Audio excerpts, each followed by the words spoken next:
Hello and welcome to episode 225 of Retro Encounter, RPG fans' weekly podcast of many topics. I'm Mike Sollosi, and this month we are talking about NieR Automata, that 2017 RPG sensation that made a big splash when it came out and is still being talked about in 2020, whether it's part of a Final Fantasy XIV raid or a Games of the Decade discussion. But it's a game that, and I think it did very well on RPG fans' own Games of the Decade list. Just about Finished a month ago. third. Finished third, yeah, that's right. Zach, you were the architect of that feature, so you'd be keenly aware of where it landed. It was also my vote for number one, so yes. Well, this is my first time playing NieR Automata, so regrettably, it was not on my list, and maybe part of why it was held off from the number 1 or 2 position. But thanks for joining us, Zach. Oh, thanks for having me. I appreciate it. And joining Zach and I are Joe Padilla. Howdy. And Caitlin Argyros. Hey, it's also my first time playing NieR Automata, so you and I are in good company. Joe, are you also in that company with Caitlin and I? Yes. Yeah, first time playing through it. Okay, now, it's already been established that Zach is not playing this for the first time. This is my third time, actually. Yeah, but regrettably, I think I'm further behind Caitlin and Joe. I think both of you have either beaten the game or are nearly beaten the game, while I just made it through the A route, and I'm maybe an hour into the B route. So I have plenty of NieR ahead of me. But before that's enough personal history, I guess. Let's go into a little bit of background stuff on NieR Automata. First of all, this is a sequel. There is a game called NieR Gestalt or NieR Replicant, yeah. Which are basically identical games but have different designs for the main character and some different contextual differences based on how the main character looks. And we played that game for Retro Encounter in 2016. So and I was not on those podcasts, so I wasn't even producing the podcast yet. So I wasn't part of that playthrough, but but I did listen to the episodes, so I know a little bit about NieR 1, let's call it. So, but do any of the three of you know much about the first NieR? I've played through the A route, and that was as far as I got. Okay. Yep, and I played through A route and then most of the B route, I believe. And I have never played it. Okay, I was barely aware of it having routes. And I listened to 2 podcast episodes about it. But the first NieR and this NieR are pretty separate. I think I think Emil the shopkeeper is in NieR 1. Yes. And Automata.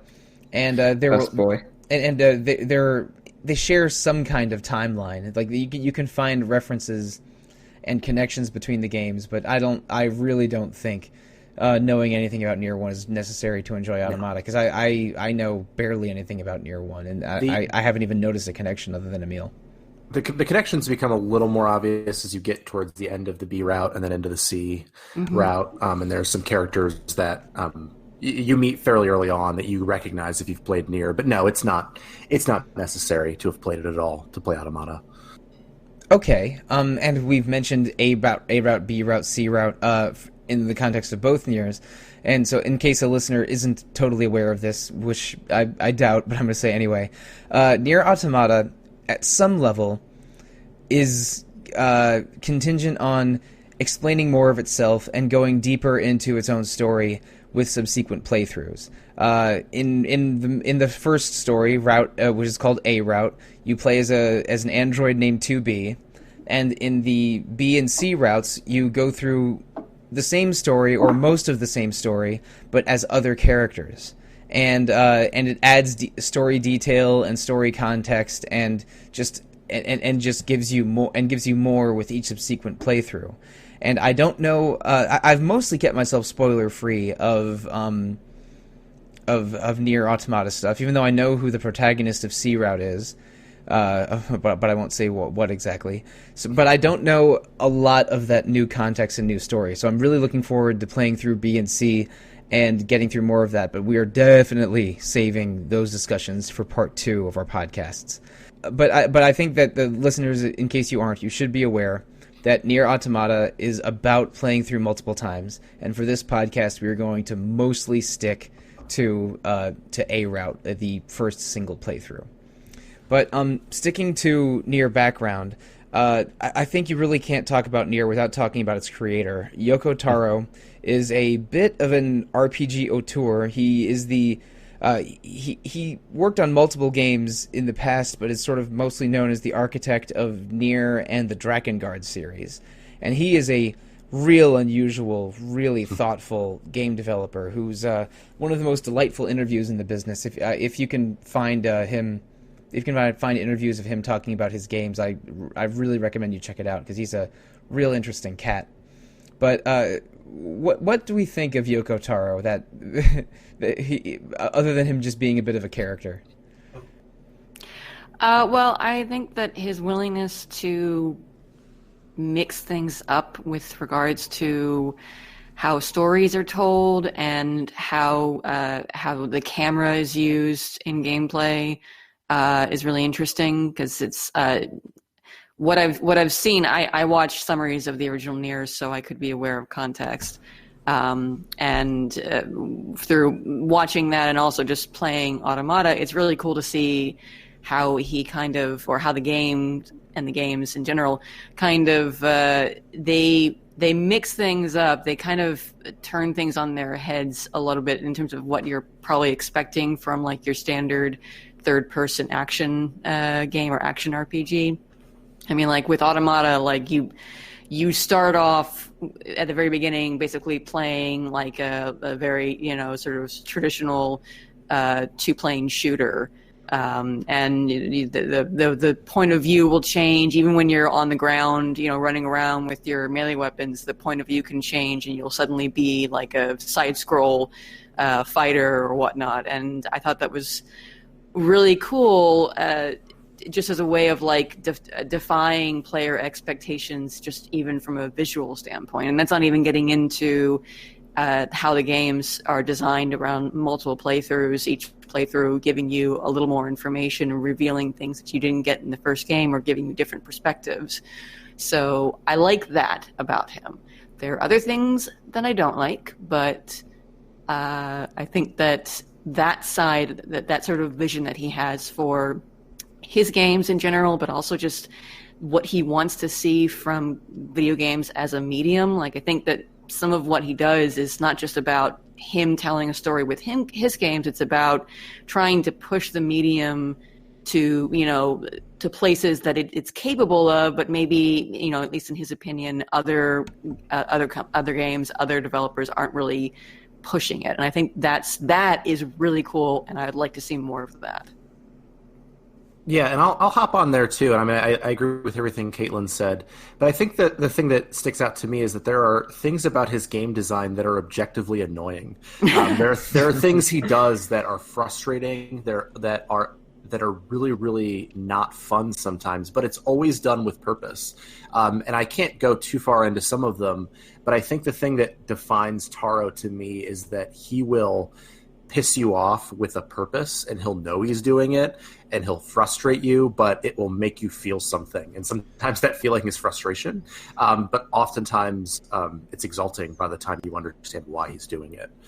Yeah, I don't want to get too effusive with my praise, but he really has this, I don't know, this David Lynch edge to him where he has he definitely has things he wants to say, but he also is a bit of a provocateur, a little bit of a troll.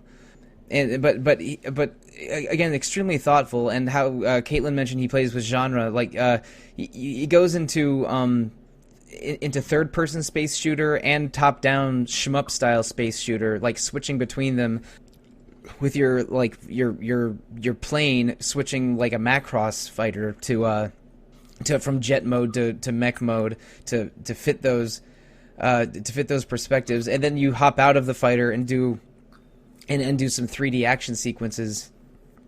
He plays with genre in a way that is really cool. And even like in some of the shooting segments, like the voiceover will be circle around to the back of the Goliath, and like in the background you'll be circling around and changing perspective and fighting different enemies, but in the foreground you're still in this pretty intense scrolling shooter. So the way he uses camera and genre is very, very smart to me.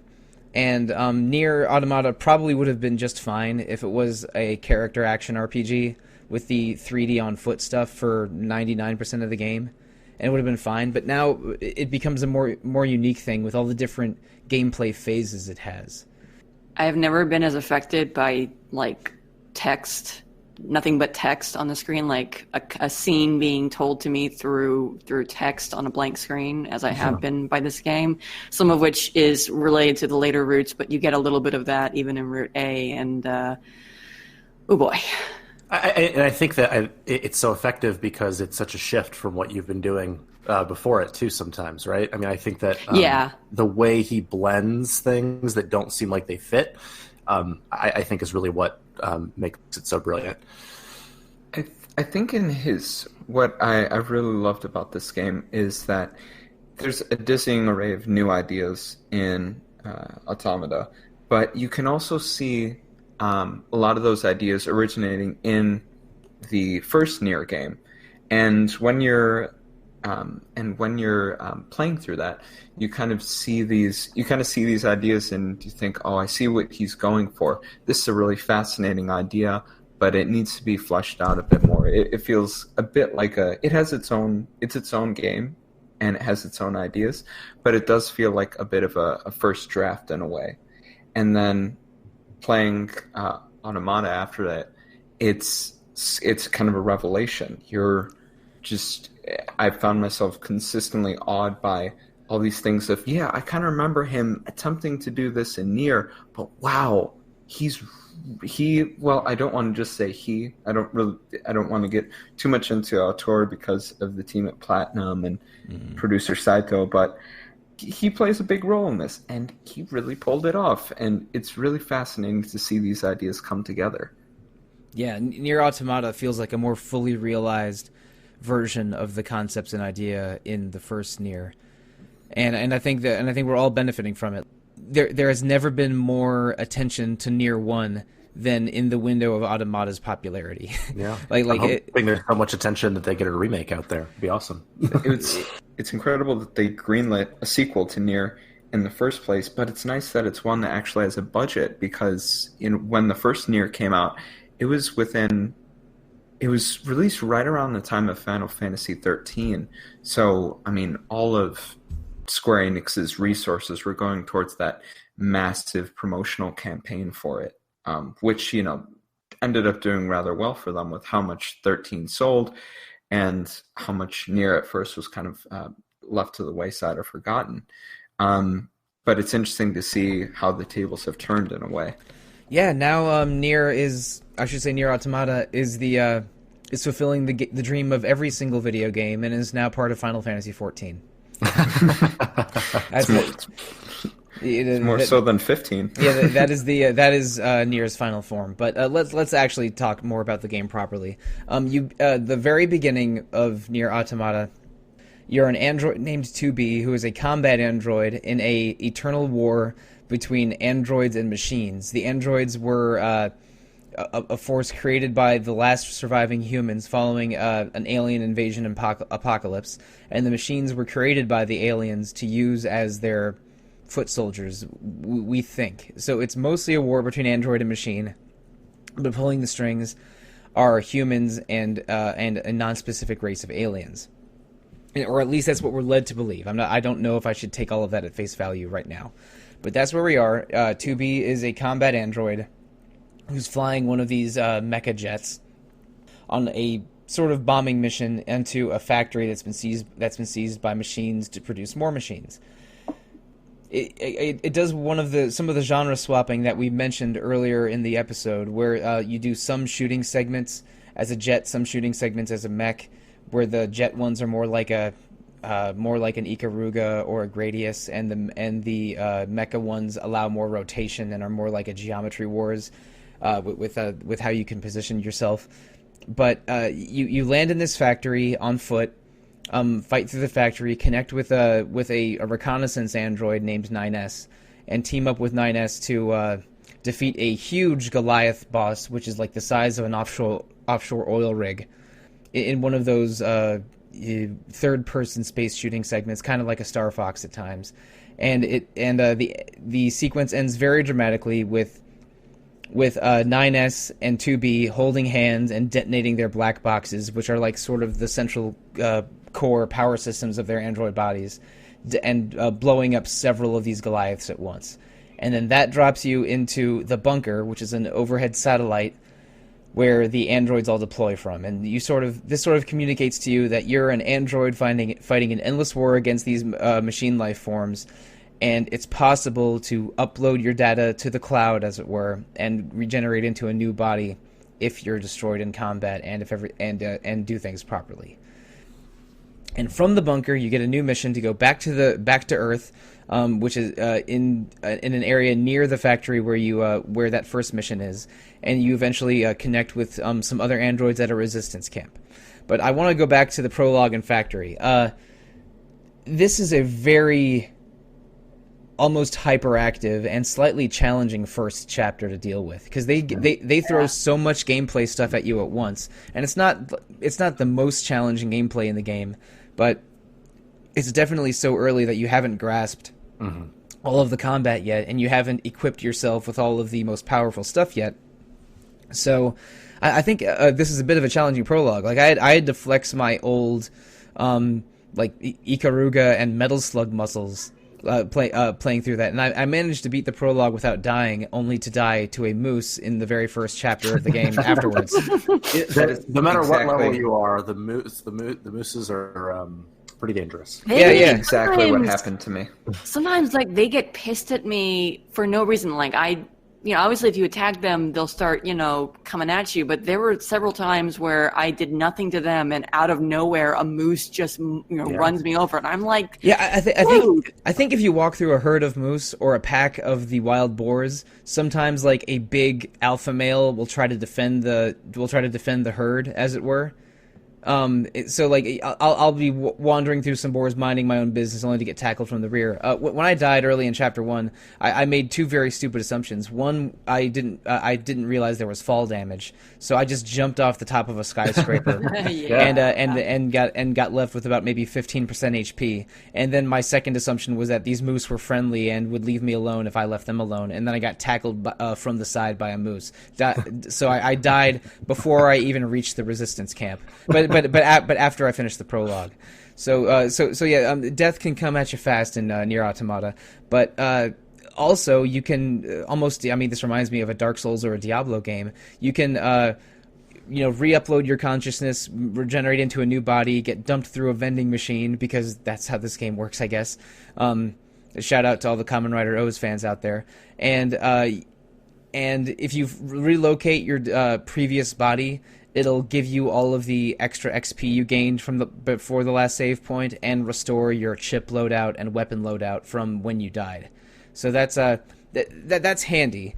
And also, very early in the game, I think it has to be after you go to the resistance camp, but you can find your body from the prologue where you detonated your black box. Yeah, the factory. Yep. Yeah, and then that gives you a bunch of extra items and one of your starting weapons back, which is great because I used those two starting katanas, the Virtuous Treaty and Virtuous Contract, and I think one spear that I found that was pretty good. And those are the only three main weapons I used the whole game. Those are the two I still use when I go back to the game. So those two starting weapons, they're still valuable. They're very good, solid starting weapons, and the light sword and heavy sword gameplay styles. Because I think basically it's like Monster Hunter. It's like depending on what weapon you equip, they'll all behave the same, but have different damage values and different extra properties.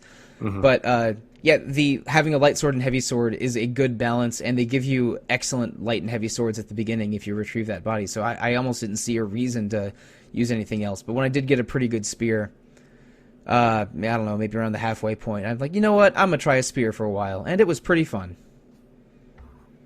But now I'm curious, Joe or Caitlin, did you what weapons would you use most of the game? And also talk about your pod buddy robot layouts if you use anything besides the starting Gatling gun. Well, I usually stuck to a heavy sword as my heavy weapon. I was just used to that, and there's some of the heavy swords I think have the highest damage totals once you have them ranked up all the way. So that seemed like a good way to go. I I didn't stick with the default katana heavy. I usually once I got, I think, was it Beast Lord? Kind of stuck to that since it looks awesome and it hits like a truck. Is that the one that looks like a triangle, or is that the Buster Sword looking one? I can't remember. It's not the Buster Sword heavy sword. I never leveled that one up all the way, but it's sort of like that. It's a gigantically wide, long blade with the end of it is kind of curved at the end. Oh, okay. Yeah. Okay. It's one of the swords from the original NieR. Yeah, I figured it must be because there's a couple of them that look like they're really out of place in Automata. I figured it had to be. I mean, you can get Noctis's weapon from Final Fantasy 15 in this game. You can get a Cypher stick too from Dragon Quest. And you can also get a metal pipe like you're playing Final Fight. Yeah, if you fish it out of the sewers. Yep. I stuck with small swords for my my light attack though. If I didn't use a small sword, I would use a spear, but I kind of tended to favor small swords just because of how fast and how many attacks you can get in one combo with them. Yeah, I like fast and light for my attack style, not necessarily super slow and heavy, with the exception of when I had to play as 9S, and then I kind of favored heavy weapons because he can only have one. Yeah, 2B can equip a sort of light attack and heavy attack to square and triangle, and depending on what kind of weapon you equip to square and triangle, it'll be a little bit different, i.e. a heavy sword will behave differently attached to square than it will attached to triangle. But I used what was probably the most basic loadout for most of the game: light sword to triangle, light sword to square, heavy sword to triangle, because I really liked the charge combo on triangle for heavy sword. You pull the sword back and hold it down the button for a few seconds until you flash, and then you do like a fast spinning draw that is really good at clearing out crowds of enemies. So my strategy most of the time was light attack, light attack, light attack. When I have a few seconds, hold down triangle, then just big sweeping heavy attack, and interspersing all of this with holding down R1 for cover fire and mashing R2 at times for dodges, because dodging smartly in this game is maybe the most important part of gameplay, I think. It also looks really cool when you counter. Yes, equipping counter chips and chips that increase your evade window are really, really awesome effects. Back to the game itself. At the Resistance Camp, you meet a nice lady named Anemone. Anemone? I'm mixing up my N's and M's here. And sound like Finding Nemo. A little bit like with friends like these, who needs an enemies? But Franz. Yeah, but at the Resistance Camp, you get the idea that this android machine war has been going on for decades or even centuries, and it's a never-ending war for resources. To which point they ask you for your first mission, or at least a very early mission, to gather some materials for the shopkeepers at the Resistance Camp, and then check with their sister camp at the edge of the desert, just to see what's going on with them. And I want to know your earliest impressions of this post-apocalypse. It's I mean, this is not the first post-apocalyptic game you all have played, I'm assuming. And so seeing sort of a ruined cityscape that's been slightly overgrown with green in the interim is probably not the first time you've seen that either. But I don't know. There's something very beautiful about this version of it, at least to me. I thought that the setting was appealing throughout, even though, I mean, the game is designed into zones so distinct that it might as well be like a Mega Man stage select screen. But but it's I thought it was a very beautiful, fun setting to explore for the most part when you're not trudging through endless empty desert.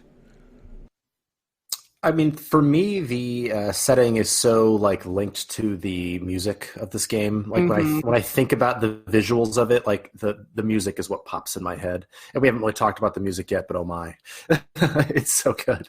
But yeah, I mean, I think that it's a little bit washed out at times, which I think is appropriate for it. I think navigation is sometimes frustrating. Again, I think this is purposeful. Like the maps for like figuring out where you're supposed to go are annoying. Yeah.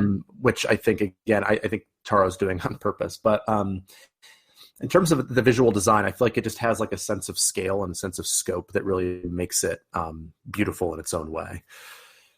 I was actually surprised. Because I hadn't played the original NieR, and I'd never really watched like any gameplay of Automata. So for some reason, I thought it was going to be a lot more linear than it was, and I was legit surprised when I first arrived at the city and found that it's not a corridor, it's an open world or semi-open world, and that you can go and just run around. I explored most of the city ruins, and I actually went up to the desert before even going to the resistance camp, because I was just like, hey, this thing is here. I don't know if I don't know if this is part of the main story or if it's just like there to be there. So I'm going to go explore it. And then I was like, well, okay, maybe I should go and actually like do this quest, because maybe I have to come back here. And turns out, yep, I did. But that was a big surprise. I really liked it to have it be more open like that.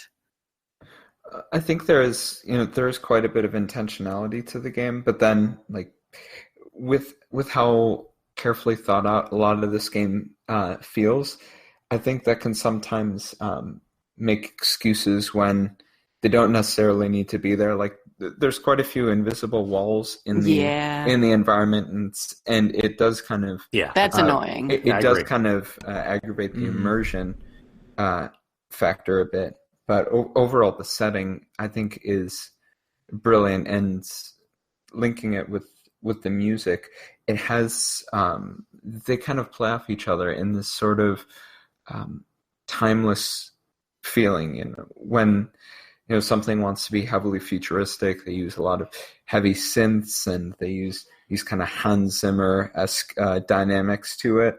And then if you want something more rustic and pastoral, you use sort of these folksy sort of sounds to it. And NieR doesn't really fit into either category. Its world and its music both evoke this kind of feeling of being just alien, and in a way also familiar in kind of an indescribable way. Well, I think that the music, all the choral stuff certainly evokes religious music and things like that, and we'll get to this, but certainly ideas about God and ideas about like existence are so hugely baked into this game's narrative that, like, to me, the music evokes that too. Yeah, the audio presentation is often specific to the different zones or different settings in here, but it's really powerful. The music in this game makes a really big splash, and sometimes they go for a almost like I don't know, almost an exotic tone, like jungle drums kind of stuff, and then they mix that with choral music and more and almost like folk vocals kind of music that is not really typical to a JRPG, but I don't know, just contributing to the unique tone of this game. And I also thought this game uses silence very beautifully. Especially if you're sort of just traveling around looking for side quest stuff, or just exploring a new area that doesn't have specific music attached to it. Just the quiet of the setting with the rustle of you running through grass or sand or whatever is very powerful. It made me think of Shadow of the Colossus, because that's another setting that's very green and or unusually green, and has you fighting sometimes enemies your size, sometimes enemies much larger, but just the setting seeming larger than it is, and how it used both really good audio and really good lack of audio. I don't know. I thought it was just a very powerful presentation overall. And again, we're not even through to chapter 1 of this game really. But the other thing I want to talk about is just the use of black, white, and light and darkness in this game. There's some incredibly stark contrasts, just visually, of light and dark. Because there are some sequences that are so dark I was frustrated. Like when you go in later in the game, you have to go through the factory again, but part of it's blacked out, and I felt slightly powerless and frantic, like I was backed into a corner fighting robots in the dark. And there's other parts like the copied city, which is a stark white, while 2B is wearing a black dress and mask, and just the way that it feels unusually bright in the city ruins area and in the desert, and then just shadows and shade is used very smartly in the forest area later in the game. I don't know, like I could feel the light of the sun or the darkness of the shade in this game in a very real way, even though there's no day-night cycle in this game at all. Yeah, what's up with that? They 9S mentions that at some point, but there's no explanation given for it, and I'm just kind of trying to figure out in my head. So, like, was the war so, like, powerful that they somehow, like, stopped the rotation of the planet? Or is it just more like a meta, like, oh, it's a video game, we don't have a day-night cycle, so we're just going to say, ha, ha, ha, ha, there's no night. Well, okay, I do have an explanation for this. Thousands of years ago, the goddess Hydaelyn separated the world into 14 parts, and in one part, this is not. You see, long ago, the four nations lived together in harmony. There are no sin eaters in this game. Then everything changed when the Asians attacked. Okay, we're definitely mixing metaphors here. There isn't a good explanation for the lack of a day-night cycle, especially since you can go to sleep in this game. But I don't know, maybe the Earth's orbit got so messed up that it's now geosynchronous with the sun instead of geosynchronous with the moon. Maybe that's solar synchronous, I'm not sure. But I wasn't kidding though. I think that the abundant sunlight in parts of the game almost makes like the other textures feel like they're washing out, and sometimes the shade just makes it hard to see things in a way that is sometimes, I'm going back to Yoko Taro, like always being committed to his ideas, but sometimes annoying the player in doing so. Right. But, I thought that the use of light and dark and black and white were very, very strong visually in this game. It's a very interesting color palette that they've chosen, because it is, you mentioned washed out. It's not super saturated, and it's definitely on purpose that it is like. I'm playing on a display that has really brilliant colors, and even there it's pretty muted, and so like, that's and we've seen other games. It seems to be kind of like, I don't know, I feel like if that's maybe a reflection of the post-apocalyptic nature of the game, like it's easy to fall back on that kind of color palette to like imply the starkness of the reality or the area just by the colors you choose. You don't want to use like super bright, vivid colors if you're depicting the remains of humanity after a horrible war, because people, you can sort of get a feel for emotions even just from color choices, and stark colors, lots of lack of color, and even like we were talking about like a kind of a favoring of light and dark, or white and black, as opposed to other colors in the spectrum. Kind of you kind of feel it, even if there's no like story reason for it. It's something that the player can just kind of like feel as they're experiencing the world like that, and it's kind of an interesting way to get home the fact that something really bad happened here, and what's left behind is the remains of two races. And I think that it becomes thematically more obvious too, like sort of the hollowness of it. This gets ahead of us, so I don't want to talk about it, but I think that there are other thematic reasons why everything feels so hollow and so black and white. But again, that gets into future playthroughs. And I think that kind of minimalist aesthetic that it goes for, especially on the menus and such, it kind of feels like the antithesis to another popular JRPG that came out in 2017, being Persona 5. It's like they feel like two sides of brilliant design, completely opposed to each other. Where Persona 5 is this maximalist, ridiculous, possibly some of the most eye-catching menus ever seen in a video game, and this is so muted and it's so stark. And I think they both communicate the properties of their games really well.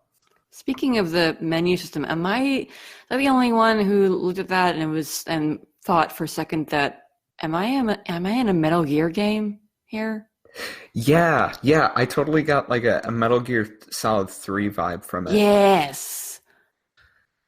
Yeah. That was a very interesting design. I'm wondering if it was semi-intentional, because like it's hard not to think that people playing this game have played a Metal Gear Solid game at some point. Maybe. I think that Taro has a lot of influences that he wears on his sleeve a little bit. I don't think it was necessarily a call from on high from his Square Enix bosses that he includes a Dragon Quest weapon and a Final Fight weapon, because I think that he probably has affection for both of those things. Like, and especially the way you fight in crowds makes me think, oh, this guy played Arcade Fighters 30 years ago, and all the shooting segments makes me think, oh, this guy played a lot of shmups years ago, and I think that Ikaruga is definitely one of his influences in this game, because that's a shmup from I don't know, around 2000 or the early 2000s, that was on Dreamcast and GameCube, where you switch between black mode and white mode to absorb black or white shots and defeat black or white enemies. So it's an intense shmup, but also you're solving the puzzle of when to switch from white to black to get through certain segments.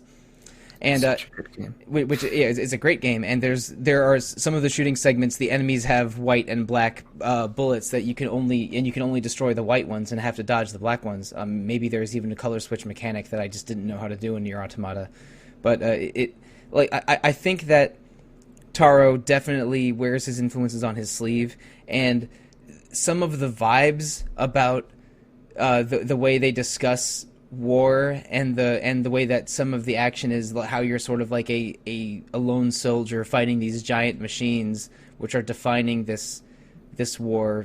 I don't know a lot about Metal Gear Solid, but I would not be shocked if Taro was a Metal Gear Solid fan and his influence is evident in NieR Automata.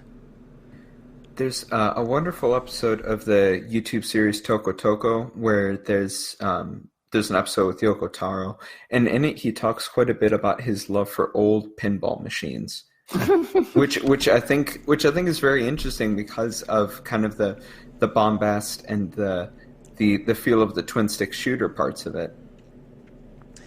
Yeah, I think he, like Showa era arcades, like 80s, early 90s arcades, is kind of a vibe he's going for. I know the Yakuza creator designed what is it?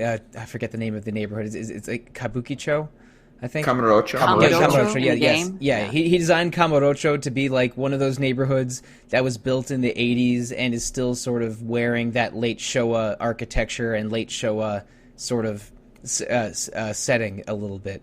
And I think that Taro might be coming from a similar place. Like he wants to make a modern game with his ideas in it, but also he's gonna make it shmuppy, and he's gonna make it mechanical in this way because of the shmups and the pinball games he loved 30 years ago.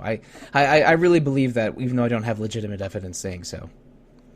But oh man, we're never gonna get through this story. I mean, we've been talking for 40 minutes, and we are still in chapter 1. So yeah, in the desert, things get real weird when a bunch of machines combine and create a man, and then a man is created from that other man. How about it? That robot orgy, guys. Yeah, that was hot. And I think we have our first instance of Taro not being political or religious at all, where a robot, where someone named Adam conceives someone named Eve out of himself, because I don't know if any of you guys are biblical scholars or had to attend Catholic Sunday school like I did for many years, but Eve was created from Adam's rib, and to see a robot named Eve burst forth out of the torso of a robot named Adam felt a little loaded to me. You don't say. It's I'm not saying it's a little on the nose or anything, right? But anyway, that's maybe other than the Goliath in the intro, that's maybe the first real big boss battle we have. And Caitlin alluded to a robot orgy. Dozens and dozens of robots like all scuttle together like a giant wasp nest or something. And then a statuesque naked man. Sephiroth. Yeah, a little bit Sephiroth, a little bit like one of the Devil May Cry twin brothers. Comes forth, and you have a boss fight against him. So he sort of learns from you as you fight, and his moveset gets more complicated, and he starts mimicking some of the things you do as you fight him, which, I don't know, makes you think of machine learning, or makes you think of a newborn absorbing everything around them. I thought it was a cool idea, and it's definitely not the last you see of Adam or his flesh brother Eve, whatever you want to call them. First time I think in the game we really see machines imitating human behavior, because I mean, before they all move together, like they're cradling a baby because they think it's like a child, and like they're all like smashing up against each other as if they're having sex with each other. And then I think then you see that happening with Adam as well, him imitating human behavior. And one of the things that I think the first playthrough is doing, it's sort of a standard JRPG thing, is like that idea that, machines are human too. They complicate it a lot later on, but I think this is the first time we really see that. And something else that really struck me even on first play and first watch of this is how Adam and Eve's bodies are. I mean, there isn't like this traditional masculine or feminine structure to their bodies or to how they present as the story goes on. It's a very fluid sense of it, and I think that's kind of in line with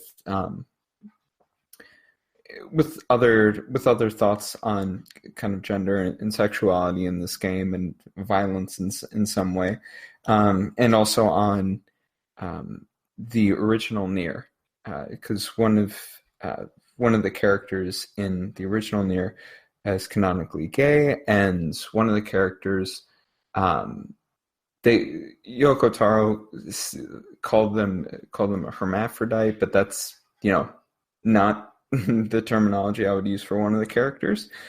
But it's kind of in keeping with some of these ideas the series is playing with and is trying to express, I think. I mean, this just really speaks to who I am, but I really thought of them as weird Dante and weird Virgil, except they like each other. But you're right. There's I guess because of the musculature of Adam a little bit, I thought they presented male, but they really are androgynous bodies, and I don't think they were ever referred to themselves as specifically male or female, except that Eve calls Adam brother, and that does sort of speak to the these are androids and machines. A gender binary doesn't really exist on this new world. Yeah, and I think that they're both classically beautiful, regardless of whatever gender you associate them with. I think it gives that imitation of humanity that they're definitely going for. Yeah, I went with the adjective statuesque, and I stand by it. Yeah. And we'll see more out of Adam and Eve later. But and after you have that encounter in the desert, if you go back to the arena where you fought Adam and Eve, just where you fought just Adam. There's a bunch of level 38 robots there, and that's a good way to level up if you really, really have a mind to. I went there looking for materials because I don't know, I stupidly checked a guide, and they said, oh, you can get titanium alloy here, and they conveniently didn't mention how strong the enemies were. So I was R2ing my way around that place frantically, trying to escape for a good 10 minutes.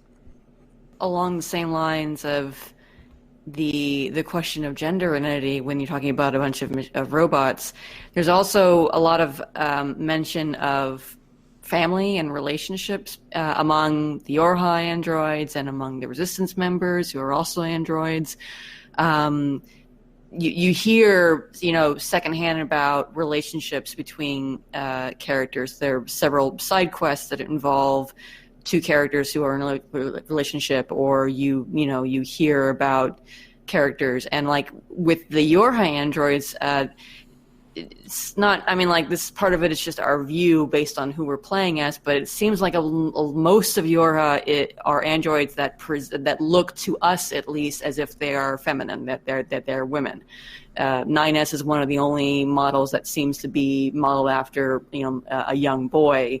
And that it doesn't seem to, there's no like traditional gender roles present from what we can tell within the androids, either Yorha or the Resistance, because so many androids that we would identify as female are in relationships with other androids that we would identify as female. I think, and it's normal. It's not seen as something weird or unique. It's just one android, being in love with or being with another android. I thought that was, it kind of makes sense. If you have a game where all of the people that you see are machines, it makes it a little easy, I guess, to have that sort of idyllic society where it doesn't matter who you're with, what their gender is, or what they're perceived as. Love is love. But I still appreciated that, in this day and age, especially coming from, Japanese developers. I thought it was a kind of nice gesture to have that sort of be the new status quo in this post-apocalyptic world. And me overthinking this a little bit, my reasoning is that the androids typically present as specifically male or specifically female. I don't think it's. I think it's inarguable that 2B presents female and 9S presents younger male. Because they were designed by humans who at some level would, design after themselves and mostly fall into a gender binary. But robots having no previous idea of gender and only vague ideas of family and relationships would create something more androgynous, but still mimicking human imagery and human behavior. So you can think about, you can explain it away however you want. Like I think androids were designed with some more human behaviors and human emotions and ideas in mind, and machines were designed without those things. And at some level, both the androids and the machines, living without much human influence, are sort of figuring all of these things out. And going back to robots mimicking human behavior, sort of the next zone you go to after the desert is an amusement park. And I love the sequence. Most of the machines in the amusement park will not attack you unless provoked. They're having parades. They seem to some of them seem to have jobs. Like their job is to sell balloons. Is to sell balloons. You even find a couple robots that tell you they're on break. Yeah. Robot carnies, I guess. But it really feels like they're mimicking human behavior. They're celebrating or dancing without totally knowing what it means or why they're doing it. And towards the end, at the end of the amusement park, you fight a couple robots, a couple machines, more obviously designed for combat, and then it culminates against a boss battle with a large machine that, I forget her name. I think, Caitlin, you mentioned to me off air that you find out her name and more about them. Her name is Simone. Yeah, but you don't really learn that until the B route. Yes, correct. Okay, and Simone has been capturing androids and reprogramming them with some unusual properties to her voice, and apparently torturing them. It's disturbing. It's a disturbing scene when you realize what's happening, and she sends android automatas at you with violent intentions. It's an intense and slightly disturbing boss fight, but really, really cool. I think it's probably like one of those iconic, especially because it's so early, it's one of the very first boss fights in the game, but I still think it's probably one of those fights that people think about when they think about NieR. It's one of the few bosses that I knew about going into this game. So that might, of course, color my perception of it, but it's still kind of one of the ones that I think about when I'm going over all the different boss fights in the game. It's a kind of a unique fight, versus other boss fights in the game, and I love her music so very much. And also, just as a side note leading up to it, when you ride the roller coaster into the boss fight, amazing set piece. Oh yeah, it's gorgeous. Mm-hmm. Oh, I think that the whole thing is so much more colorful than the rest of the game, but just like the scope and the sweep of that amusement park thing, and you do it. I've done it 6 times now, and every time I'm just like amazed by it. It's so cool. I don't think any other part of the game uses purple or red than the amusement park and the boss fight against Simone. Yeah, you might be right. And that would be appropriate. You know. There's one of the most fascinating parts of the boss fight. And I'm not sure if it's in Route A. Can you still understand what she's saying to you? Or is that only in Route B? I don't think you can, because I was not understanding most of what she said. Yeah. So the part where your camera gets controlled is sort of filled out in the B route. Oh, okay. Yeah, because there's I guess a part that I really like about it in the B route, but I'm not sure if you can. I'm not sure if she says this in the A route. So I will hold off on that because I think it's a really cool gameplay thing. Yeah, that's something that we can when we in part 2 when we discuss the new stuff in the B and C routes and other routes. We can, because I think that there's A through E are sort of the important story ones, and then F through Z are weird game overs that you can just stumble upon. Are you saying that my game over where I ate a bad fish and exploded does not count as important story? Or Well, let's come back to that question once we've all finished the game, because there's a certain piece in the archive that might change your opinion about that particular death. Wait, what? Yeah, I don't even know what he's talking about. I finished the game, but I think I missed this. So oh boy. Because who's giving you the fish? Remember who gave you the fish? That's interesting. Okay, well, this is definitely a discussion for part 2.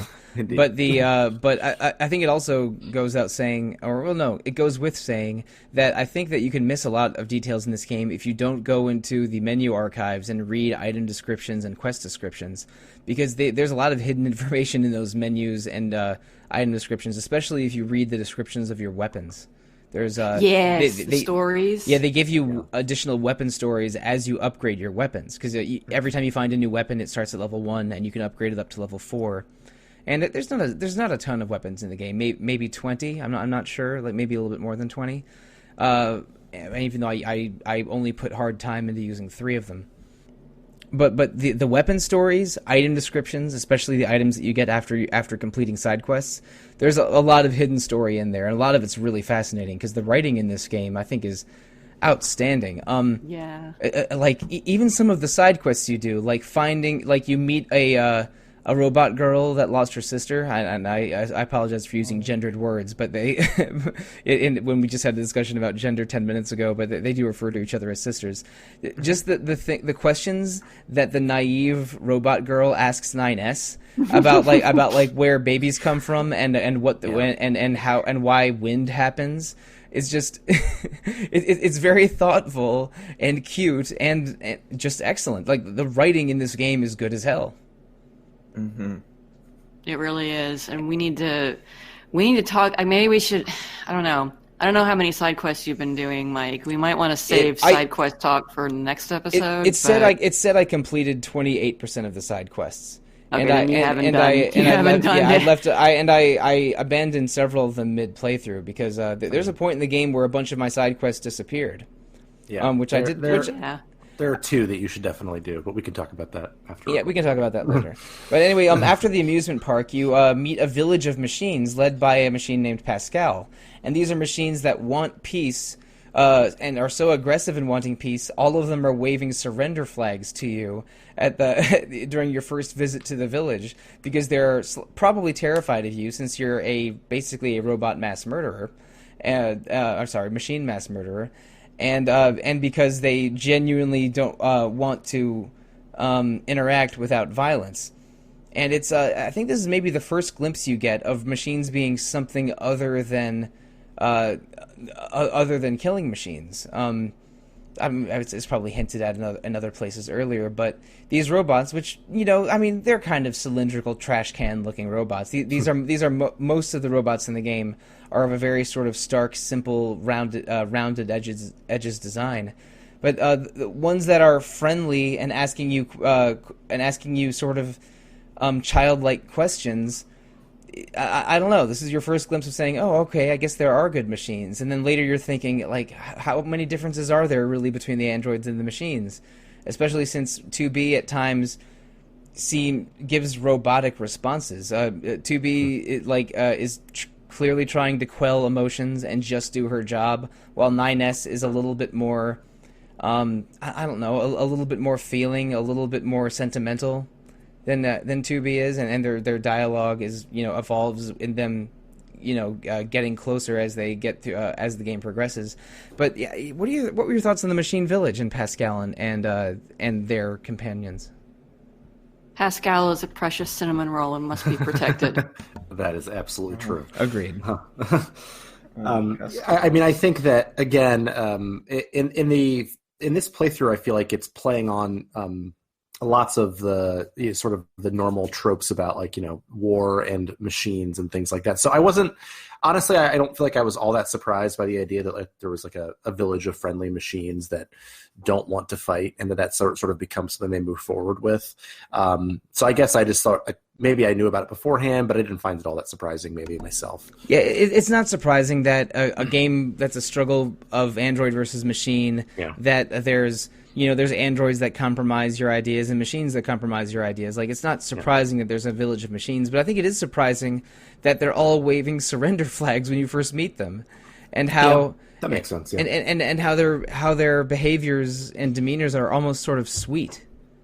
They're like a village of puppies that are just trying to do their best, and they want to be good dogs. You know what I mean? It's a very unusual vibe. It's not just a village of hyperlogical machines. It's a village of really docile, friendly machines. Yeah. I mean, I think that they're imitating human behavior again, and I think that the degree to which machines, as you see even through this playthrough, are trying to imitate human behavior, I think is sometimes shocking. And there's a side quest there where you have to go find some mother's child, and you have to lead the child back to it, and that feeling of that familial relationship. Yeah, I think that is surprising. Yes, I agree.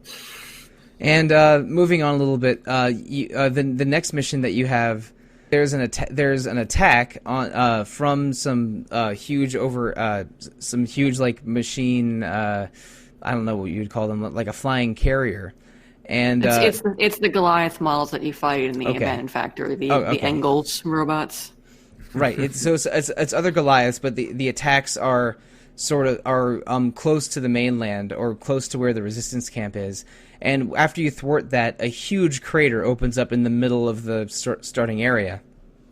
And that opens up some new sewer lines and some new areas to travel to, including a cave at the deepest part of the crater, where you find a base where the aliens that created the machines reside.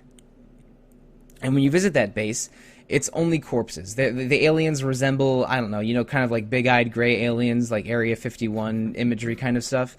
But they're all they're all dead, resting in some kinds of tombs or coffins. And but you meet Adam and Eve there again, and they seem to relish the fact that that all of the alien masters are dead, and that machines will rule the earth. You have a fight with. 2B has a fight with one, and 2B has a fight with one, and 9S has a fight with the other. Where there's a lot of dialogue, but not much of a resolution. And you report back to the commander, who wants you to continue sort of investigating the area, which leads to a large settlement of machines in the nearby forest. But what do you think of that alien base? It's not a whole lot happens there, but it raises questions about the game's lore. I'm not sure what it's doing there. I'm not sure why there are pieces of alien spaceship in there underground, or how it gets there. I guess, I don't know. They don't really explain what that structure is supposed to be. It's just an alien structure that's underground. And it's just really more of a vehicle for Adam and Eve to tell you that, no, the aliens have been dead for a long time because we killed them, because we became smarter than them. Bye-bye, aliens. But we think your human masters are really interesting, so let's bring them down from the moon and let's meet them.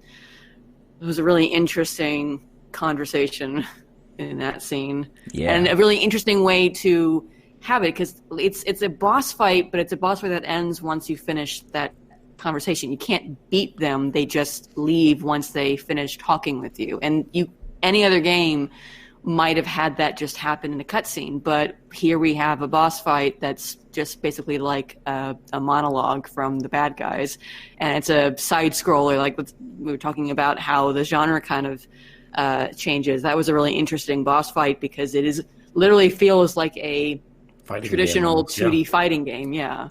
It felt to me like a boss fight in a scroller, like a Mega Man or Castlevania boss fight, except I don't know, Cutman is taunting you while he throws his scissor blades at you. I always find it kind of hard to follow the dialogue in that scene too, because it's actually really challenging. Yeah, you have to concentrate to not get hit constantly by them. You have to concentrate on the action, and Adam is doing that stupid counter mechanic thing, so you have to deliberately sort of attack and alternate attacking and defending. It's not the easiest duty to do. I think it's also kind of a callback to the very first moments of the game where there's this monologue. I believe it's 2B, where she's saying, I sometimes think about God and if we'll ever get the chance to kill him. And and it's very very very Nietzsche in its way, and it's kind of like if I imagine 2B in this situation would feel kind of jealous because she's kind of like wishing to kill God in a way, and Adam and Eve and kind of Adam and Eve's predecessors have already done that. They've already killed what's created them, what's given them thoughts in some ways, and so it's kind of like 2B's upset at this sort of fantasy that they're living out, that it was, hey, I wanted to be the ones to kill what we see as deities. Maybe, and I have some thoughts about this, but I want to get through the rest of the story first, or at least get to the become as gods portion of the game, which I'll never think of those three words the same way ever again. But after the confrontation with Adam and Eve, you go to a forest area, which is, I think, one of the more beautiful settings that the game uses. And you're talking about your side-scrolling sections. When you reach a castle at the end of the forest, the game becomes a Metroidvania game, with a lot of action taking place on just a 2D plane.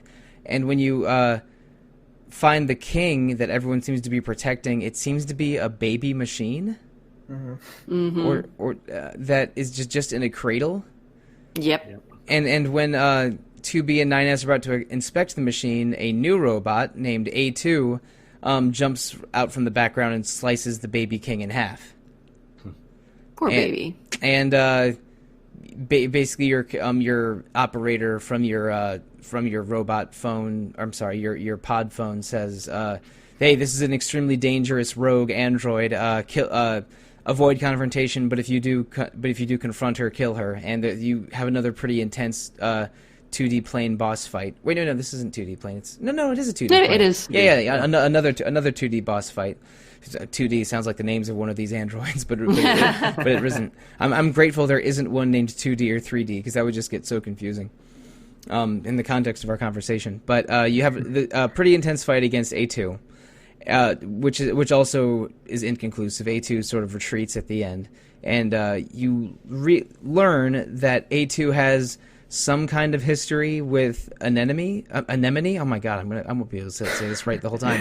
A2 has some kind of history with anemone, because you do a side quest with anemone after the fourth segment, and then when you visit her again and mention A2, Anemone asks you to look into some other things, and regrettably, I didn't finish that side quest because the mission right after the forest stuff is when several side quests cut off. So hopefully, I can do that side quest in the 9S route. If not, I might have to wait for post game or something. Because I when I looked up side quests disappearing, why did my side quests disappear? Some of the comments were, "Oh, at the very, very end, you unlock a chapter select to do quests that you missed." So I know that option is available to me very, very late, but I'm not sure exactly what I can do for the next playthrough. But how about that A2? We haven't talked about that one yet. I mean, you don't really get much information about her in this playthrough. I think the only thing she says to you is, 9S asks why she betrayed you, and she says, no, the command is who betrayed you, and it sets some story beats up for later, but you really just don't know much about her yet. Yeah.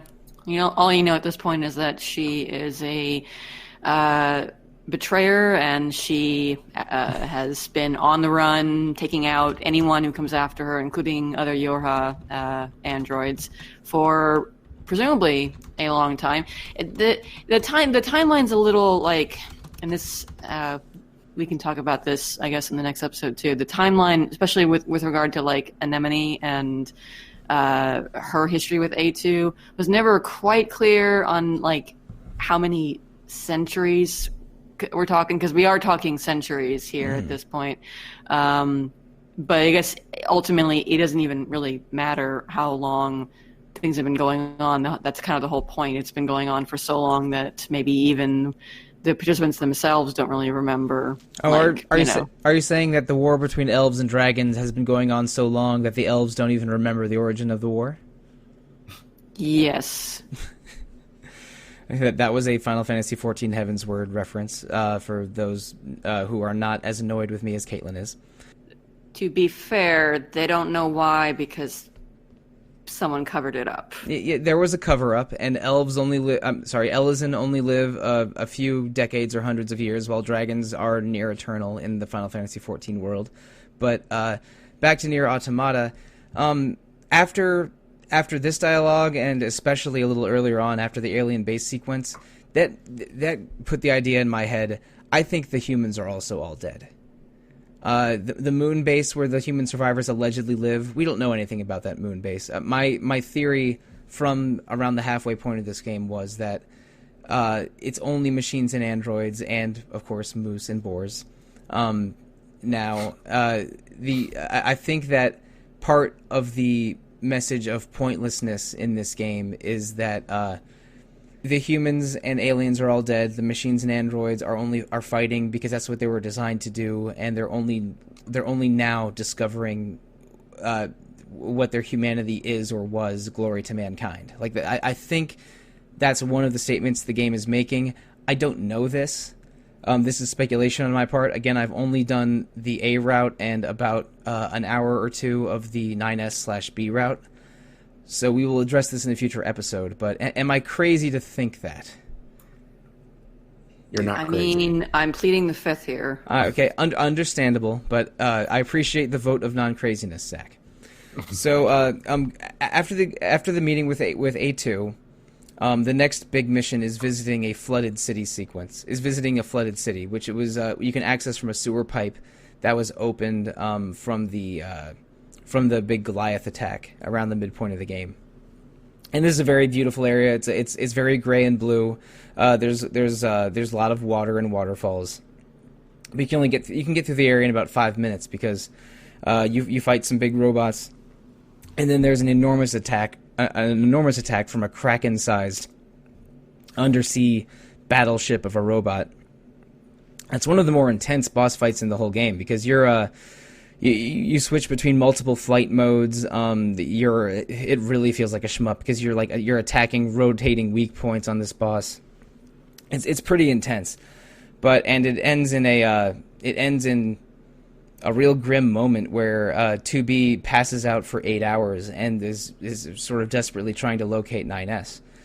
And that leads you to getting a scanner device from the resistance base, finding some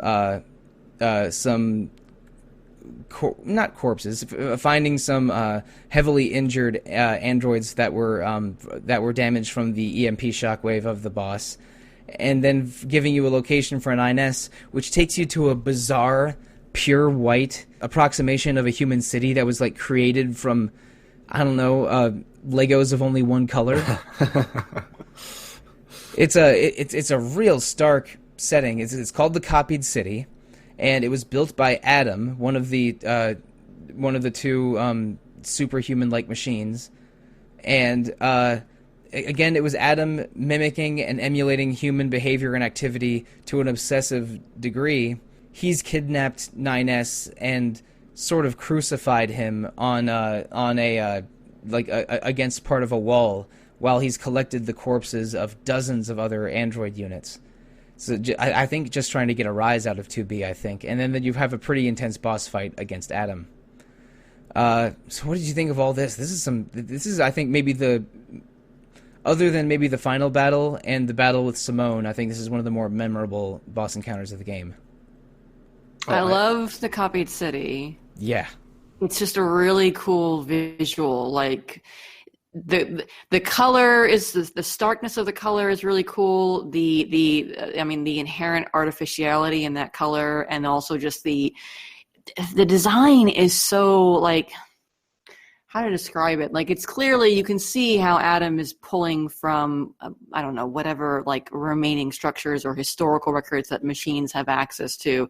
But it's not like he's recreating an actual place or trying to follow, like, any sort of actual, design that you would have in reality. It's sort of like it's haphazard. Things change unexpectedly. It's like taking different pieces from different buildings or even different styles of buildings and mashing it all up together into this weird sort of unnatural, but like unexpected and abnormal structure. And I mean, it works. It's such an interesting set piece to have for that sequence and the boss fight. I will admit, though, that because you go underground, and I can't help it, there is a sky in this place, and I could not help but wonder, how is there a sky underground in a cave? How? I'm not supposed to think about that, and I guess the explanation is that whatever material that they're able to fashion the city out of, it can. I'm thinking this is either the best planetarium of all time, or we have a Truman Show situation on our hands. Basically, when Adam was examining the entire record of human history, he checked out some movie set design documents. Movies. Yeah. Mm-hmm. But like the setting is incredible, and it's not a very large area, because I don't think any of the zones in NieR Automata are that big, except for the overlarge desert sequence. It's a huge contrast and really quite beautiful. It reminds me of something like the X-Men Danger Room, or the quantum sequences in Virtue's Last Reward. It's just a really cool sci-fi setting, and a really cool boss fight. But after you defeat Adam and rescue 9S needs to go up for repairs in the bunker. But Eve completely snaps at the death of Adam. I mean, because Adam, before the fight, disconnects himself from the network in an effort to create this actual threat of death again. His obsessiveness with human behavior again. Yeah, around the time of the encounter with them in the alien base, it's clear that they're sort of the co-leaders of all the machines. And sometime in between then and the Copied City battle, Adam's obsessiveness with emulating humans led to him disconnecting himself from all the other machines and building this city. And after his death, Eve, who now has control of all the machines, completely snaps, and all of them and the machines become homicidal and wild. There's an attack on the resistance camp where you see machines eating humans like zombies, and they reach a level of swarming and aggressiveness that was heretofore unseen in the game, and that leads to the final battle, a really emotional fight against Eve, which before then you fight several very large spherical machines that shoot a lot of purple balls at you. So, I don't mean to interrupt, but we skipped a sequence. Which sequence? Before Eve abandoned goes factory crazy, you go with back to the Pascal. abandoned factory. Oh, that's right. I forgot about the factory. That's Oh my God. favorite part, I think, of Yeah, the I played that Become as earlier. gods, I played that. Yeah, I played that earlier today, and it shook me, but I was a little bit eager to move past it. You're right. Before Eve attacks, but after you defeat Adam, you visit Pascal to inquire about Adam and Eve, and Pascal mentions that another group of disconnected machines reached out to Pascal with a possible treaty, basically wanting peace, and asks 2B to accompany them. So you visit where these other machines are, which is in the factory from the beginning of the game. They've approximated it like, I don't know, like a church. They're in vaguely clergy-like robes. There are machines that are clearly worshiping and discussing God and discussing some kind of savior figure who is unclear to you. It's unclear exactly who it is. I thought it might have been Eve the first time the only time I visited it, but it takes a very dark turn where they take you to a deep sub-basement of the factory and then attempt to kill 2B and Pascal while chanting, "We will become as gods." And after you realize the figure that they had held up as their god is actually just like a hollowed out shell of a machine that has no consciousness anymore. Yeah, it was like an empty head. It reminded me kind of the baby robot being the king in the forest. It's like I agree. It's like, okay, it's like they're worshiping some kind of designated machine, but it's unclear why or what the machine is or why they're important. But as soon as what is it? Is it?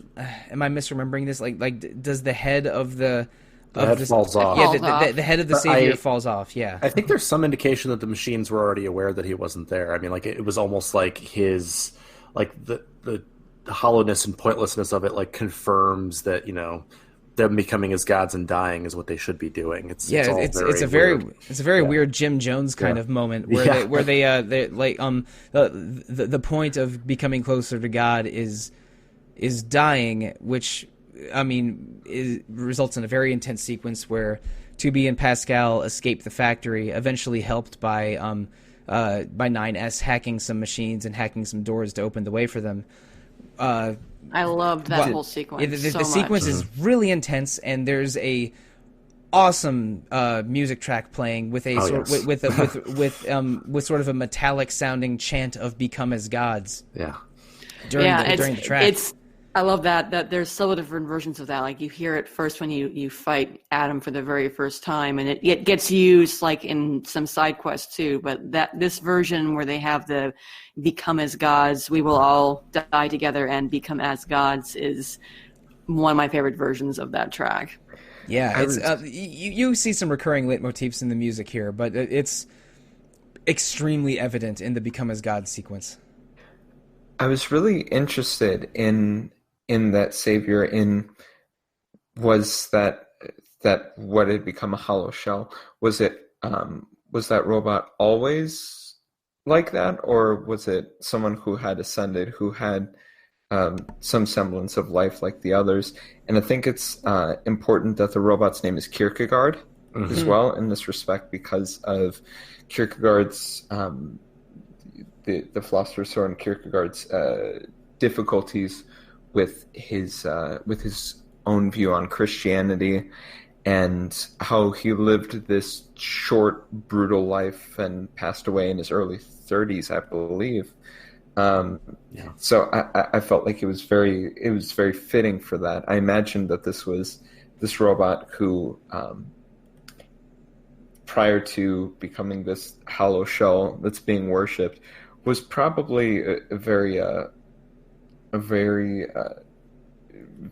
dour, down on his luck sort of figure. They might have arrived at their conclusion that death is to become as gods.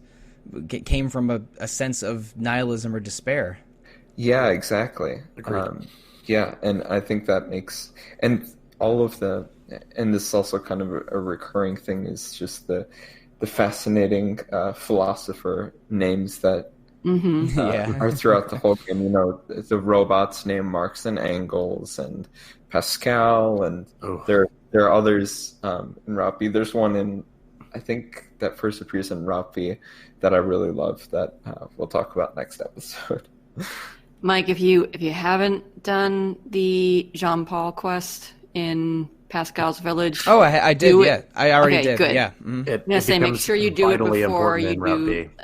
Simone and Roppy. Yeah, it makes me think that Yoko Taro does not have the best opinion of Camus or Sartre. He doesn't have the best opinion of any of the philosophers he talks about here. I think again, like I think one of the themes of the game is pointlessness. I think that's absolutely really what the theme of the game is, really. Yeah, and the Jean-Paul machine is not the most flattering portrayal of a popular of I don't know, either of philosopher or of celebrity culture even. Yeah. I mean, even where they go with Pascal, and like Pascal's wager is not kind to Pascal as a philosopher or thinker. Yeah, but also I don't know most of these machine names, because a lot of the bosses will be introduced, and then there will be a name in glyphs that I assume are Japanese characters. Well, they're all like no.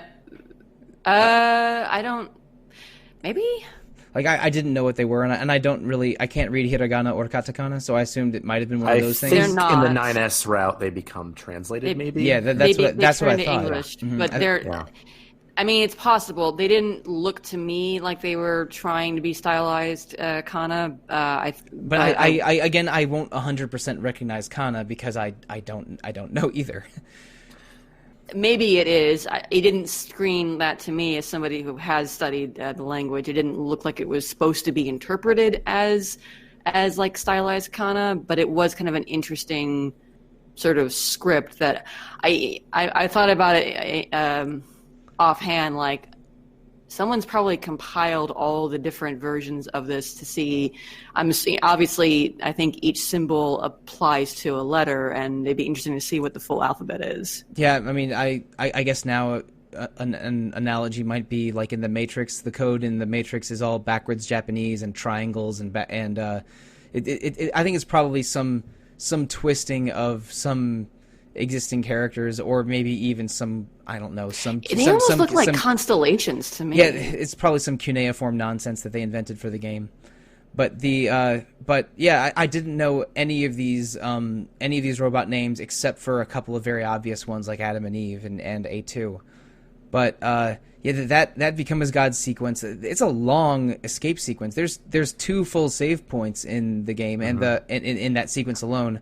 And save points are a little uncommon in NieR Automata. Like each zone might have 1 or 2, and this just basement floor of a factory has 2 full ones that you need to, because there's a couple instant death mechanics. Robots that run at you and explode. Yeah, robots that run at you and explode, and while they scream. And some some giant machine presses. One of those killed me is how I died in this, and I had to find my body and everything to get my good healing chips back. But it's intense and a little challenging, and you have to fight one boss that's invulnerable until 9S shuts the power off. So then you have to beat a boss which is now not invulnerable but in the dark, which was not the most challenging boss fight in the game, but still something that I don't know, that increased my anxiety a little bit. Oh yeah, and that speaking of the music, that's one of the, actually I think it is possibly the only instance of that music in the game, unless you have the DLC installed. It's a really great piece of music that I forgot about that when I moved on to later parts of the game, because the name of that track made me think it was going to be used in Route C, and I remember being like, okay, where is it? It never happened, and then I realized, it only plays during that one boss fight. Right, okay. So moving on from this... It's called Possessed by Disease, which, if you know what happens in Route C, you can imagine why I thought it might happen in that route. Yeah, I could see that. There was a really interesting note when I was at the NieR concert where Keiichi Okabe had talked about how he had like particular ideas about when the music would be used in the game, but that Yoko Taro kind of went ahead and kind of switched tracks around and didn't let him know until he actually played the game. so there's that's on like brand. There are a couple of songs that he was like, oh yeah, these are big like end game, boss fights or lead ups to boss fights, and one of those was actually used as like the first track in the game when you're doing the opening twin stick shooter part. He kind of went off, and some of the songs kind of have this odd juxtaposition to them that I think works really well with the game. That explains a few things. Mm-hmm. Yoko Taro, as an agent of chaos, probably does explain a few of the design decisions made in this game. But he has a really wonderful GDC talk that I think is kind of enlightening. Yeah, I read an interview with him and with Yoshi P of Final Fantasy XIV that was done by some people with Vice Gaming / the former Waypoint, and yeah, this is on brand for him. Like they even mentioned some of the Final Fantasy XIV people that they had to make sure that like the server rooms were locked, and that just to make sure Taro wouldn't try just shutting everything off or something. Yeah, I heard that joke. I don't know exactly how much truth was to that joke, but I mean that's just the kind of comment you hear about Taro-san. But given what can happen at the end of the original NieR and what can happen at the end of this game, we should all be sounds like a discussion for part 2. Very scared about what Taro might do to the Final Fantasy XIV servers. All right. Sounds like a discussion for part 2, but moving on, after the factory sequence, NieR is near recovered and about to join 2B again, but what I accidentally alluded to earlier is Eve completely snaps. All of the machines in the area become hyper aggressive.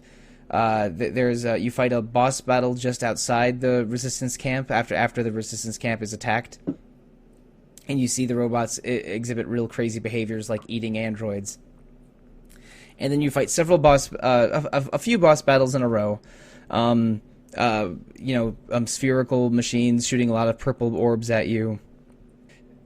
Eve becoming increasingly crazy with half of his body turning black. And eventually him, raising up on. You have to jump through floating platforms to reach him. It's not the most challenging boss fight in the game, but very emotional and intense. And at one point in the boss fight, you lose your ability to use your weapons, and so you have to finish the last 10% of his health bar with only your firearms, and then or your pod firearms, and then after a few minutes of that, your those weapons shut down, and you have to you kill Eve in a cutscene with NieR hacking into the machine network that's continually repairing Eve, and NieR holding up one of her broken katanas and slowly and brutally killing Eve. And I don't mean the popular television show Killing Eve, just straight up murdering a machine named Eve.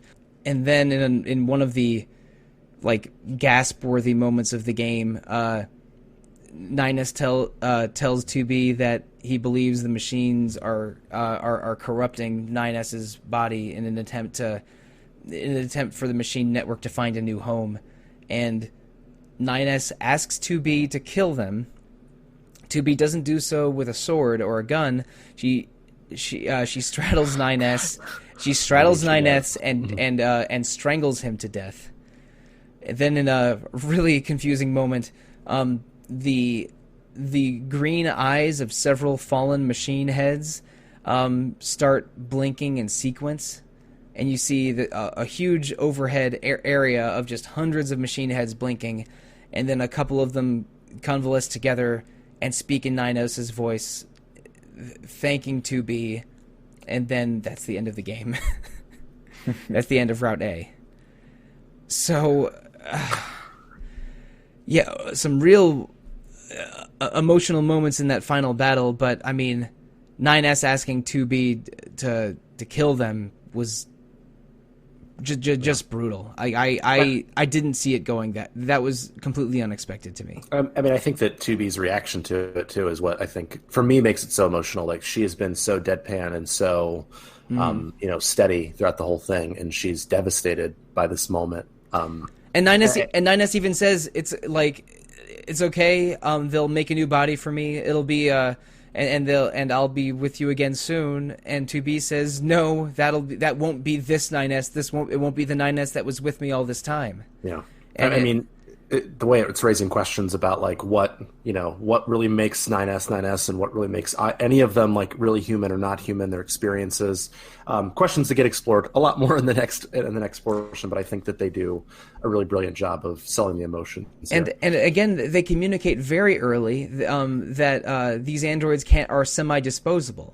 When 2B and 9S self-destruct after the very first mission, only to regenerate and be sent back down to Earth, and they're dispensed through vending machines. So they're as disposable as bags of chips. Yeah. So, but for 2B, who has been stark and emotionless, or at least telling 9S to be less emotional for the whole game, for her to react like that, like you said, Zach, is a real moment. And now, with the B route, playing as 9S and seeing the reactions with 2B from his side, and I'm fascinated to see how the interactions will change, and the other details that'll change, because for many reasons, but one of which being I think it'll be easier the second time, because I mean my characters will be much stronger. I'll actually know what I'm doing. I won't get lost and get killed by moose the way I did the first time. That's what you think. Yeah. We'll see, but oh yeah, you didn't do that side quest in the forest. Which side quest in the forest? I probably didn't. There's a side quest where you have to take out a dangerous animal or machine that's muscling in on the local animals, and wait until you see what it looks like. Oh no, I forgot about that. All right, well, you will never look at the animals the same way again. Okay, so it's a giant mecha moose or something, or a bunch of boars Voltron into a giant mecha. I don't know. I'm just completely spitballing. But I'm interested to see what happens in the B route, because I think it'll go faster, and I think it'll be more interesting, because I'll be less focused on the moment to moment action and more focused on the changes and the depth that it goes. Because the first route I did about 25 or 30% of the side quests, and I had a bunch of side quests in progress that didn't complete. It took me about 16 or 17 hours, and I think that without totally knowing how each route goes, I'm pretty confident that each of my playthroughs will be faster than the last. I imagine your B route will be quicker, yeah. But there are a lot of gameplay mechanic changes and some story changes as well. So, he can 9S hacks into enemy units a lot, and he only can equip one weapon instead of two. It's probably going to be Virtuous Treaty the whole game. Let's be honest. Get a spear. I have a pretty good spear. Spears are good for 9S. Maybe I do have a pretty good spear that I got to level 2. Maybe I'll try that one. But and it was from the Rogue Androids quest, where the 3 androids go AWOL, and you sort of kill them in cold blood for desertion. Yep. Yeah, I got a pretty good spear from the leader of them. But anyway, there's a lot to unpack in NieR Automata. We have not done so yet. We've mostly just recited the basic plot points of the first game while going on to important, valid tangents, like how it treats religion and philosophy and gender and post-apocalyptic settings and all manner of other things. But I think we've only scratched the surface. I know that there's a reason. This game is already good, but I know there's a reason that so many people found it to be an all-timer, and I have not found that yet, but I think I will, because I haven't gotten there yet. I mean, the first route is good, but it becomes something else entirely. Yes, right. Without exactly knowing what you mean, I believe you, because right now this is a good character action RPG, and dodge slash shoot, dodge slash shoot. It's not that much different from a Devil May Cry mission or something. Right. But I am intrigued to see the places it will go, because frankly, I do not know all the places it will go. And oh, the places you'll go. So you're telling me that one of the machine bosses, maybe the circular one that shot lasers at me, is named Seuss? Precisely. He's Maybe. a great philosopher. Great philosopher. All right. So all right. If of all the weird references we've done this episode, landing on Dr. Seuss, I think now it's time that we move into the housekeeping portion of the podcast. This is only part 1 of our NieR Automata series, so next week there's going to be more NieR Automata. I will hopefully have beaten the B and C and more routes by then, but I don't know. I'm not, as Joe can tell you, I'm not great about finishing games for this podcast all the time. Well, hey, you finished the last one we did together, which was Ghost Trick. So. Yep, well, Ghost Trick is shorter than the A route of NieR Automata, so that was working in my favor. But what's not working in my favor is that the game for next month is Tokyo Mirage Sessions, which is a 50 or 60 hour monster. So I will be, I will struggle to finish that one over the month of February, and we'll have 2 episodes on Tokyo Mirage Sessions in March. And also, Zach, you and I are both great appreciators of the video game Dragon Quest V, are we not? Yeah, we are. The 3D CGI anime adaptation of Dragon Quest V, called Dragon Quest Your Story, is getting an English subtitled version on Netflix on February 13th. And we're recording this podcast before February 13th. I think it's going to post after the 13th. And but you and I and others will watch Dragon Quest Your Story on our own time, and then have a podcast episode about that in March, because I haven't seen it yet, but I'm sure that you and I will have thoughts on that worth discussing in a few weeks from now. Delighted and scared. Yeah, I am delighted and a little worried. But it's fine. I have had video games with so-so movie adaptations, and it doesn't undo the video game for me. So even if Dragon Quest Your Story is Dragon Quest Your Pile of Trash, I will be eager to discuss it, whether it's good or bad. Because there's a I think it's usually more fun to be celebratory and positive when you're talking about art or movies or games or anything. But there is a different brand of fun to just completely rag on something that's awful. So, but we'll see which side of the coin Dragon Quest Your Story is in a few weeks in early March. But listeners, if you want to reach out to the podcast directly, the best way is to email retro@rpgfan.com. rpgfan.com also has message boards, a Facebook page, an Instagram page moderated by the superb Stephanie Sabidlo, a Twitter account, a Discord server, a Twitch channel with something new streaming every day. I say new, but usually it's Suikoden 2 or something old. I'm not sure how many times Max has played the Suikoden games on our Twitch page, but I think the number is somewhere in the a lot region.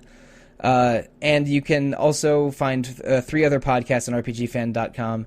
Random Encounter about randomness and current events. Rhythm Encounter about RPG fan music, but it hasn't had an episode in a while. And Phoenix Edge, which is hosted on YouTube every week and is also mostly focused on current events. And you can review Retro Encounter or those other 3 podcasts on iTunes, Google Play, or however you are listening to us. Please provide all the feedback that we can stand. Now, Joe, Caitlin, and Zach, let's tell the listeners how they can reach us each individually, starting with you, Caitlin. I am Leon Kazero on Twitter, on Discord, pretty much everywhere. And how do you spell Leon Kazero? Because I usually just put in Lian and then let autocomplete finish the rest. Well, Lian and then Kazero. I don't know. I pronounce it weird. I pronounce a lot of things weird. Kazairl. Got it. All right. Zach, how can listeners reach you? You can email me at zachw@rpgfan.com, or you can find me on Discord at zachw. And Joe, your turn. You can find me on RPG Fans social media, on Twitter and Facebook especially. I'll be running those on my personals on Discord, Twitter, and Instagram. You can find me as @QueersForFears. No, it's not offensive. I'm a queer person. Just letting that out there because I'm personally more offended by the fact that you like Tears for Fears. I mean, I play in like an '80s influenced band. I kind of have to. You know? All right. Everybody wants to rule the world. This is a no judgment zone. I have seen 1,000 episodes of Japanese Power Rangers, so come on. I have no driftwood to stand on here. But listeners, if you want to reach me directly, you can find me on Twitter at the Real Monsoon most of the time, at Evoker for Dogs other times, or on the RPG Fan Discord as Monsoon Mike. Glory to mankind, become as gods. How many times am I going to cry during the rest of this playthrough of NieR Automata? Because I'm putting the over-under at 2.5 and betting the over. I bet the over. Bet the over? Over. Okay. Like, compared to Route A, there's a lot more twisted shit in the rest of the routes. And including some of the side quests that you may not have gotten to, which we will absolutely have to freak out about.